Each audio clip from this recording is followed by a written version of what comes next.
সুপ্রভাত বন্ধুরা, আমি হিডেন মাইন্ডসের শর্মিষ্ঠা। আমি হিডেন মাইন্ডসকে সঙ্গে নিয়ে তোমাদের সবাইকে সঙ্গে নিয়ে আজকে সকাল সকাল বেরিয়ে পড়েছি। আজকে 11 আগস্ট রবিবার, আর এখন ঘড়িতে সকাল 7টা বাজে। আর আজকের ব্লগটা ভীষণ ইন্টারেস্টিং হতে চলেছে, সঙ্গে থেকো শেষ পর্যন্ত। অনেক জায়গা তোমাদের দেখাবো, কারণ আর কয়েকদিন পরেই 15ই আগস্ট, তাই না? তো আমরা সবাই জানি কলকাতা মানেই বিপ্লবের পদধ্বনি, কলকাতা মানেই অধিকার বুঝে নেওয়ার লড়াই, আর কলকাতা মানেই সেই অগ্নিযুগের বীর পুত্রদের কথা। তাই আজকে স্বাধীনতা দিবসের প্রাক্কালে 11ই আগস্ট আমি শর্মিষ্ঠা বেরিয়ে পড়েছি সেই কলকাতাকে খুঁজে বার করতে, সেই অগ্নিযুগের বিপ্লবের কলকাতাকে খুঁজে বার করতে। যারা তোমরা ফেসবুক পেজ থেকে দেখতে চাইছো তারা হিডেন মাইন্ডসের ফেসবুক পেজকে ফলো করে নিও, সেখান থেকেও তোমরা ব্লগ দেখতে পারো। আর আজকের ব্লগটার নাম দেওয়া যেতেই পারে রেভলিউশনারি কলকাতা, তাই না? তাহলে চলো সঙ্গে থাকো, আমরা যাত্রাপথে কোথায় কোথায় যাব, কি কি করব, সবই শেয়ার করব তোমাদের সঙ্গে। এই সবে আমি গাড়িতে উঠলাম, উঠে সঙ্গে সঙ্গে গরম গরম জলখাবার এসে গেছে হাতে, মানে ব্রেকফাস্ট। তো ব্রেকফাস্ট আজকে এমনি জেনারেলি এত তাড়াতাড়ি হয় না, তো ব্রেকফাস্ট আজকে একটু তাড়াতাড়ি করে নেব, কারণ গরম আছে। কচুরি আর আলুর তরকারি ভীষণ লোভনীয়, দেখাচ্ছি তোমাদের। আর তার সঙ্গে এখন যে সমস্ত যাত্রীরা মানে কো প্যাসেঞ্জার যারা উঠেছে তাদের সঙ্গেও আস্তে আস্তে আলাপ হবে, আর আশা করছি সারা দিনটা খুব ভালো কাটবে। দাঁড়াও দেখাচ্ছি তোমাদের ব্রেকফাস্ট। আজকে আমার ব্রেকফাস্ট অনেকদিন পরে, এইসব লুচি টুচি অনেকদিন খাইনি, আজকে খাবো লুচি। আর তার সঙ্গে দেখো এটা পান্তুয়া টাইপের আছে, আর তার সঙ্গে আলুর তরকারি আছে নিচে। এই হচ্ছে ব্রেকফাস্ট। বিদেশি হয়েও পর্তুগিজ এবং ইংরেজ বংশোদ্ভূত হয়েও যিনি এই নবজাগরণের পথিকৃৎ ছিলেন, আমাদের ইয়ং বেঙ্গলের শ্রেষ্ঠা হেনরি লুইস ভিভিয়ান ডিরোজিও। আমরা প্রথম যাব ওনার বাড়ি, যদিও ওনার বাড়িটি এই মুহূর্তে জুপিটার নামক একটা প্যাথোলজিক্যাল সেন্টার বা ডায়াগনস্টিক সেন্টার, তাকে তার বাড়ির মানে যারা উত্তরাধিকার তারাই হচ্ছে ওখানে ওটা দিয়েছেন। তো ওটাকে তবে বাইরে থেকে দেখাতে, আমরা এই বাড়িটি বাইরে থেকেই দেখব। আচ্ছা, ৭৮তম স্বাধীনতা দিবসের প্রাক্কালে আমরা সবাই চলেছি রেভলিউশনারি কলকাতা দেখতে। তো সবাই কিরকম লাগছে? ভালো লাগছে তো? সবাই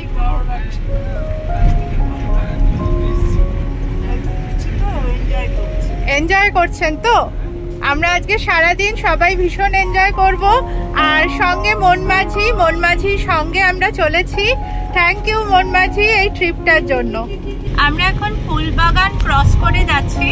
আজকে রেভলিউশনারি কলকাতা সফরে আমাদের প্রধান গন্তব্য বা প্রথম গন্তব্য আমি বলতে পারি ডিরোজিও হাউস।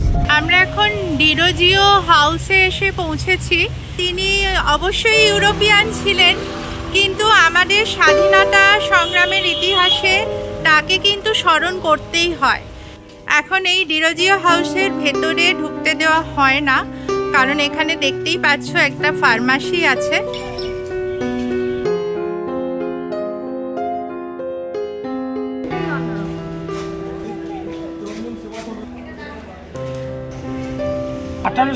সালের 18ই এপ্রিল জন্ম এই কলকাতাতে। পিতার নাম ফ্রান্সিস এবং মা সোফিয়া। 5 ভাই বোন। অত্যন্ত ছোটবেলাতেই মাত্র 5 বছর বয়সে মাকে হারান। ইয়ং বেঙ্গলের স্রষ্টা, আপনাকে ধন্যবাদ বাঙালি জাতির উন্নয়ন এবং মননে ঝড় তুলে এক নব ভারতের শক্ত ভিত্তি প্রস্তর স্থাপন করবার জন্য। আমরা এখন এস.এন. ব্যানার্জি রোড ধরে চলেছি। ঐতিহাসিক মোহনবাগান ক্লাব আমাদের পরের ডেস্টিনেশন।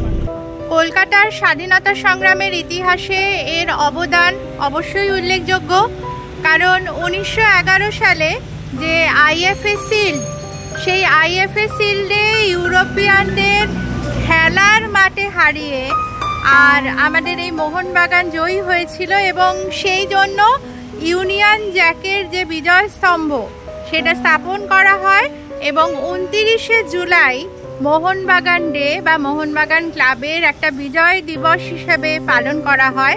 আর সেই মানুষগুলোকে স্মরণ করি যারা খেলার মাঠে খালি পায়ে, উল্টো দিকে যারা ছিল তারা ব্রিটিশ এবং তাদের পায়ে দামি বুট ছিল, কিন্তু ভারতীয়রা খালি পায়ে খেলে তাদের হারিয়েছিল। একে একে সবাই আমরা ঢুকছি মোহনবাগান ক্লাবে।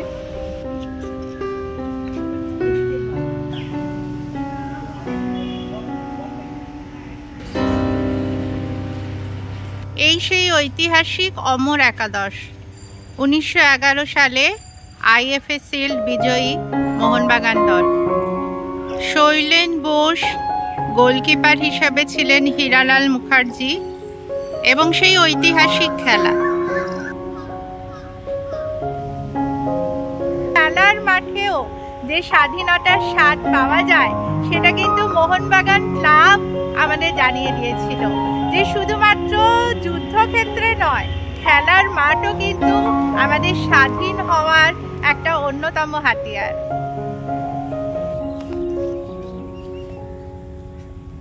এই হলো সেই বিখ্যাত মোহনবাগান মাঠ, 1889 সালে যার প্রতিষ্ঠা। শোভাবাজার রাজবাড়ির জ্যোতির্মোহন দেব, রাধাকান্ত দেব এদের নাম এই ক্লাবের সঙ্গে জড়িয়ে আছে। তারা পৃষ্ঠপোষক ছিলেন, প্রতিষ্ঠাতা ছিলেন এই ক্লাবের। বাঙালির ইতিহাসে চেতনার ওপর বিপ্লব যিনি এনেছিলেন সেই হেনরি লুইস ভিভিয়ান ডিরোজিয়ার বাড়ি দিয়ে।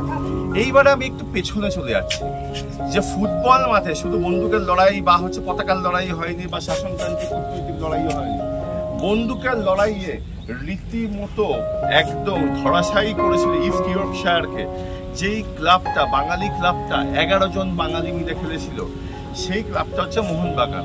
মোহনবাগান টেন্টে এখানে মোহনবাগান যে যে ট্রফি জিতেছে সেগুলো তো অবশ্যই আছে এবং সেই অমর একাদশের মূর্তিও আছে, যেটা মাঠেও আমরা দেখলাম।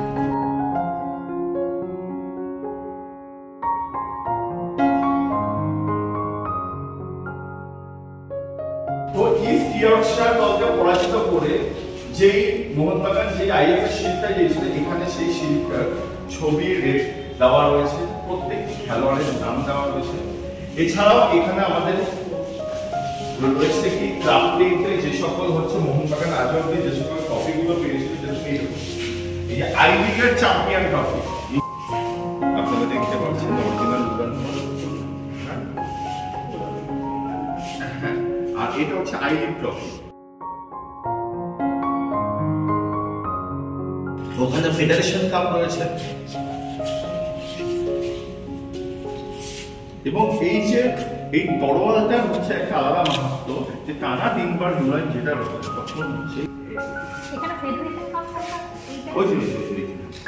এই সেই বিখ্যাত জায়গা যেখানে চুনি গোস্বামী থেকে শুরু করে গোষ্ঠপাল থেকে শুরু করে প্রত্যেকের পা, উমাপতি কুমার থেকে শুরু করে প্রত্যেকের পা এখানে পড়ে গেছে। আচ্ছা, ওই অফিসটা কে বসেন বললেন? সচিব। সচিব, আচ্ছা।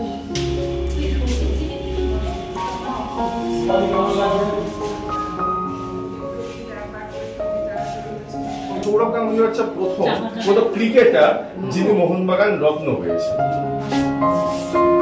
তার আগে সব থেকে বড় কথা হচ্ছে শৈলেন মান্না, যে শৈলেন মান্না নামটা, যেটা হচ্ছে ভারতের সর্বকালের সেরা ফুটবলার যাকে বলা হয়, শৈলেন মান্না।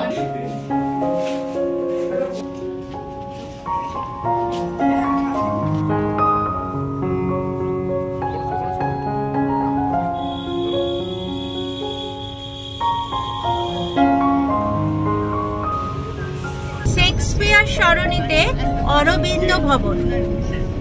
আমরা এখন অরবিন্দ ভবনের উদ্দেশ্যে যাত্রা করেছি। দেখো, চেনা সারণি ধরে হিডেন মাইন্ডস এখন চলেছে অচেনা কলকাতার খোঁজে। আমাদের এবারের গন্তব্য ভারতের বিপ্লবের জনক, ভারতীয় বিপ্লবের জনক ঋষি অরবিন্দ ঘোষের বাড়ি।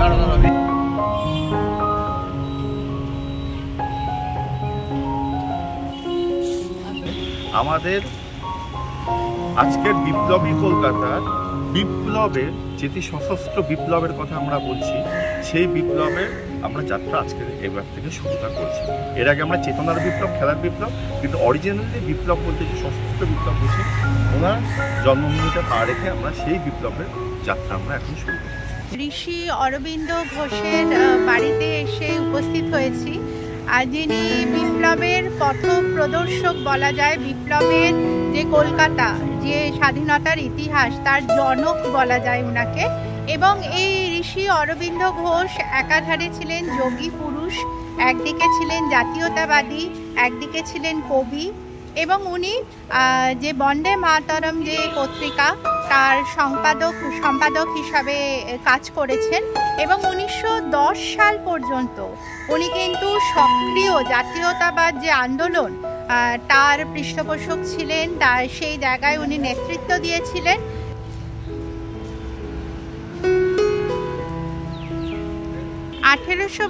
সালের 15ই অগস্ট উনি জন্মগ্রহণ করেন।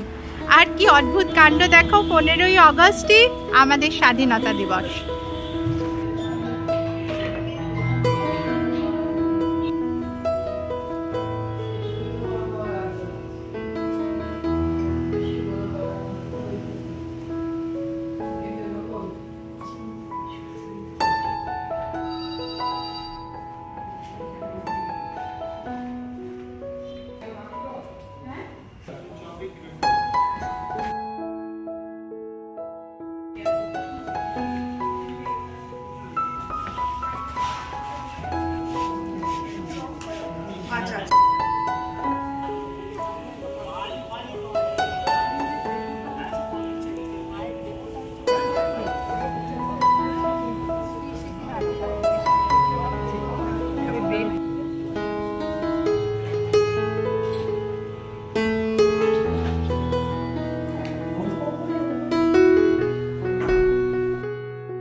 ঋষি অরবিন্দের শিষ্যার পাদুকা এবং কাপড় এখানে রাখা আছে।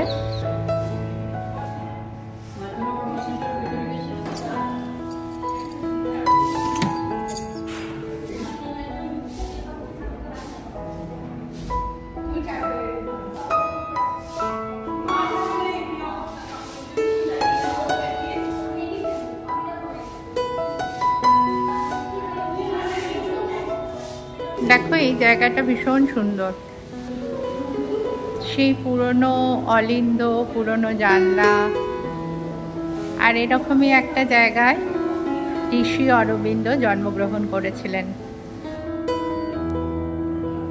তো আমি এখানে এসে দেখতে পাচ্ছি যে ভীষণ সুন্দরভাবে ক্লিন হচ্ছে। তো এটা ঋষি অরবিন্দের জন্মদিন। হ্যাঁ, 15ই আগস্টই তো জন্মদিন। সত্যি অদ্ভুত দিনে জন্মেছিলেন। হ্যাঁ, আচ্ছা, হ্যাঁ সেই মানে উনি জন্মেছিলেন পথিকৃৎ হিসাবে, সেই জন্য অবশ্যই হ্যাঁ এটাই ওনার জন্মস্থান। জন্মদিনে আমাদের একটা দর্শন ডে থাকে, আমরা সবাই চারটে দর্শন ডে, প্রত্যেক দর্শন ডে আগের সপ্তাহে আগের রবিবার, লাস্ট রবিবারটা ক্লিনিং হয়। আচ্ছা, যারা ভক্ত যারা পুরো ভবনটাই ক্লিন হয়। আচ্ছা, হ্যাঁ অনেকটা জায়গা অবশ্যই। কি এখানে মেডিটেশন বা এরকম কিছু হয়?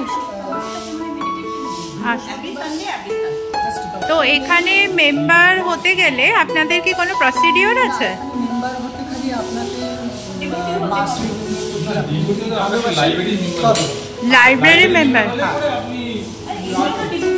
আপনি ডিভোটি হতেই পারেন, তার জন্য কোনো মেম্বারশিপ লাগবে না। আপনি মানে ডিভোটি হতে গেলে আপনার কথায় মানে কি করতে হয়? ভালোবাসতে হবে। এর পরের ডেস্টিনেশন হলো শরৎচন্দ্র, অমর কথা শিল্পী শরৎচন্দ্র চট্টোপাধ্যায়ের বাড়ি। মানে জীবনের দীর্ঘ সময় উনি ওখানে কাটিয়েছেন। আমরা এখন এজেসি বোস রোড ধরে যাচ্ছি।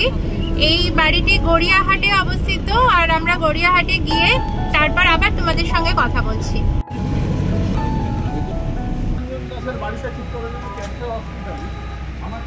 বিপ্লব বিজ্ঞানের ক্ষেত্রে পরাধীন ভারতে যিনি এনেছিলেন তার সেই অমর নামটা হচ্ছে মেঘনাদ সাহা। তো মেঘনাদ সাহা আমাদের এই দক্ষিণ কলকাতার লেক, একদম আপনাদেরকে বলছি আপনারা যে কোনো সময় আসতে পারেন, ঠাকুরিয়া লেক তার জাস্ট অপোজিটে হচ্ছে মেঘনাদ সাহার বসতবাড়ি। বিজ্ঞানের নবজাগরণ যার হাত ধরে এসেছিল তার বাড়ির সামনে আমরা এখন দাঁড়িয়ে আছি। আর বিপ্লব মানে শুধুমাত্র বিপ্লবী না, আমরা সাহিত্যের ক্ষেত্রে যিনি বিপ্লব এনেছিলেন সেই শরৎচন্দ্র চট্টোপাধ্যায়, বিজ্ঞানের ক্ষেত্রে যিনি বিপ্লব এনেছিলেন সেই মেঘনাদ সাহা, এবং সমাজ সংস্কারে যিনি বিপ্লব এনেছিলেন সেই ঋষি অরবিন্দ, সবার বাড়ি কিন্তু আমরা আজকে দেখব।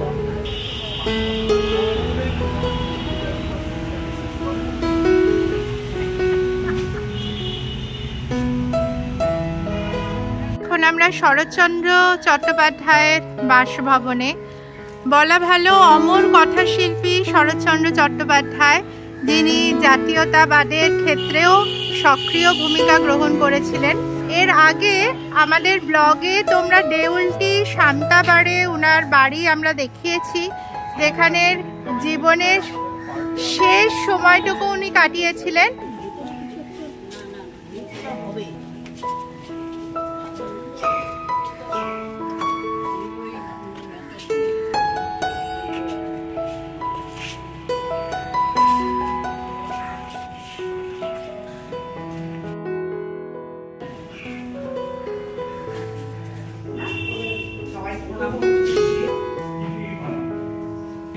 রাজলক্ষ্মী শ্রীকান্তর মতো কালজয়ী উপন্যাস এই ঘরে বসেই উনি লিখেছেন, ভাবতেই অবাক লাগে।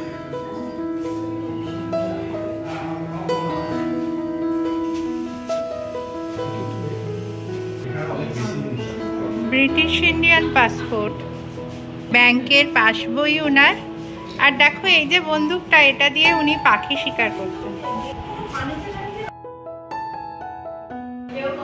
পথের দাবি বৈপ্লবিক পটভূমিকায় লেখা অন্যতম সেরা গ্রন্থ পথের দাবি। পাথরের থালাবাটি, গ্লাস, গ্যালেস, তখনকার দিনে গ্যালেস দিয়ে প্যান্ট পরা হতো। এখানে কি কোনো অনুষ্ঠান হয় ভাই?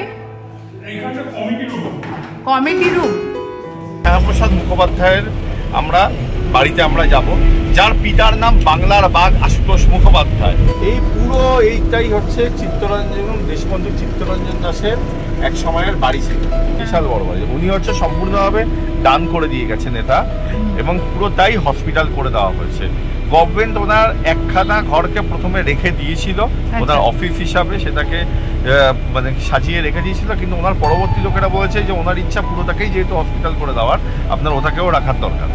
অবশ্যই তোমরা দেশবন্ধুর নাম তো জানো, নেতাজি সুভাষচন্দ্র বসুর রাজনৈতিক গুরু ছিলেন উনি, এবং ভারতীয় স্বরাজ পার্টির প্রতিষ্ঠাতা। পরবর্তীকালে তার বাড়ি এইভাবে ব্যবহৃত হচ্ছে, এটা ভেবেই আমাদের ভালো লাগছে।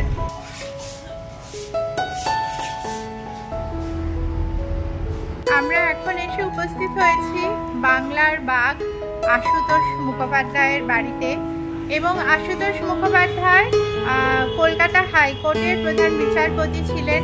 তিনি গণিতজ্ঞ ছিলেন এবং অবশ্যই পথ প্রদর্শক আমাদের, এবং আমাদের যে নবজাগরণ, যে বৈপ্লবিক চিন্তাধারা, তার অন্যতম পথ প্রদর্শক ছিলেন। তার দৃঢ়চেতা মন এবং কর্মকাণ্ডের জন্যই ওনাকে বাংলার বাঘ বলা হতো। তো এখন আমরা উনার বাড়িতে, এবং বিপ্লবের কলকাতার যে খণ্ডচিত্র আমরা তোমাদের দেখাচ্ছি, তার অন্যতম অংশ হচ্ছে এই বাংলার বাঘ আশুতোষ মুখোপাধ্যায়ের বাড়ি।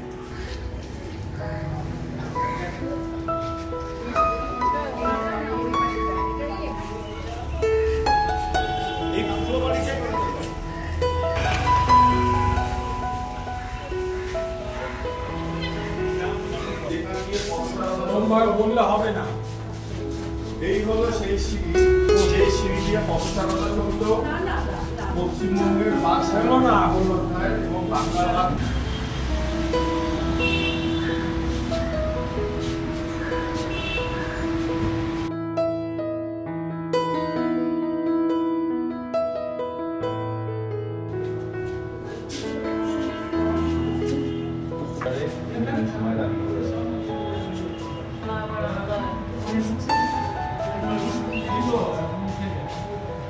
150 নম্বর ছবিটা দেখুন, শ্যামাপ্রসাদ মুখোপাধ্যায় অমৃতসরে পৌঁছেছে, যেখান থেকে উনি এবার কাশ্মীরের দিকে যাত্রা শুরু করলেন। এই যে আমরা এখন কাশ্মীর ভারতের পার্ট দেখতে পাচ্ছি, তার পেছনে এই যে এইখানটা শ্যামাপ্রসাদ মুখোপাধ্যায়, এই যে শ্যামাপ্রসাদ মুখোপাধ্যায় উনি অমৃতসরে নেমে কাশ্মীরের মধ্যে যাত্রা শুরু করেছেন। আমরা জানি তিনি আর ফেরত আসেননি, কিন্তু কাশ্মীর ভারতে শ্যামাপ্রসাদ মুখোপাধ্যায়ের তখন তারা কলকাতা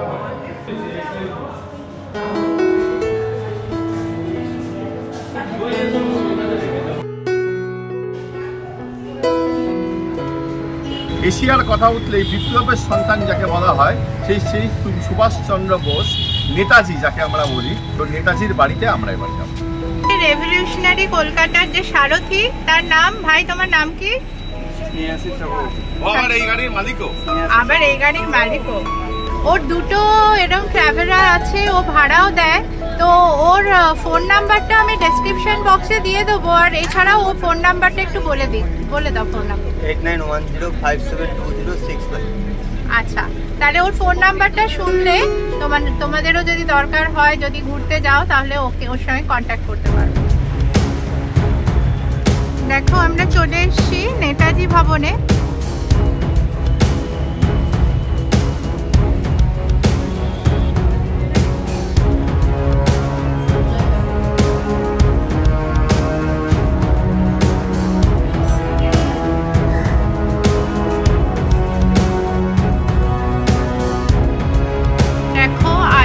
ফৌজের সেই অমর বাণী, ইত্তেফাক, ইতমাদ আর কুরবানি।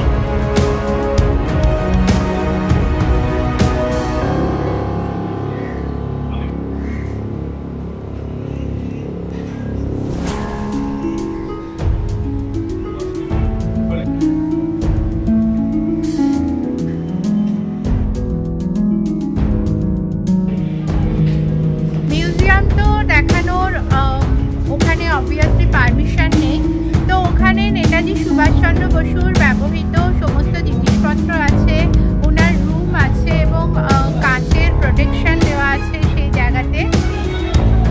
আমরা আজকে লাঞ্চে যাচ্ছি ঐতিহাসিক মোহনবাগান টেন্টে। এই সেই ঐতিহাসিক মোহনবাগান ক্যান্টিন। আমরা ঐতিহাসিক মোহনবাগান ক্যান্টিনে বসে আছি, আমার কো প্যাসেঞ্জার সবাই এসছে, আর আমরা সবাই মিলে এখানে লাঞ্চ করবো। দেখা যাক লাঞ্চে কি খাওয়া যায়। আমি আবার ভেজিটেরিয়ান, আমার জন্য একটু আলাদা ব্যবস্থায় থাকবে হয়তো। তো মজা করে লাঞ্চ টাঞ্চ করবো, তারপরে আবার যেটুকু দেখার বাকি সেটুকু দেখবো।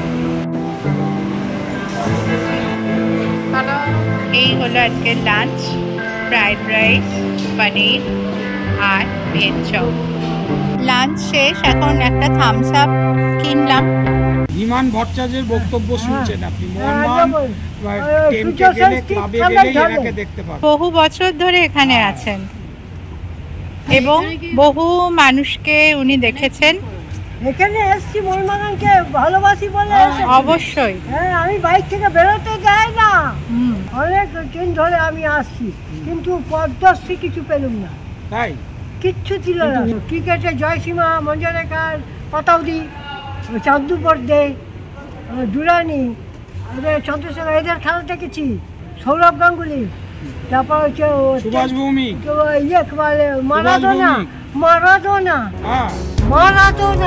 এখন কত বয়স বলো? ফেসবুকে, তোমার ইউটিউবে তুমি আসবে, বুঝতে পারলে? তুমি ফেমাস তো এমনিও আরো ফেমাস হয়ে যাবে। দেখি কেমন তুললে। আজকের ব্লগটা আমি এখানে শেষ করছি। নেক্সট অংশটুকু তোমরা দেখবে পরের ব্লগে, সুতরাং পরের ব্লগের জন্য অপেক্ষায় থাকো। ভীষণ ইন্টারেস্টিং একটা জিনিস আসতে চলেছে।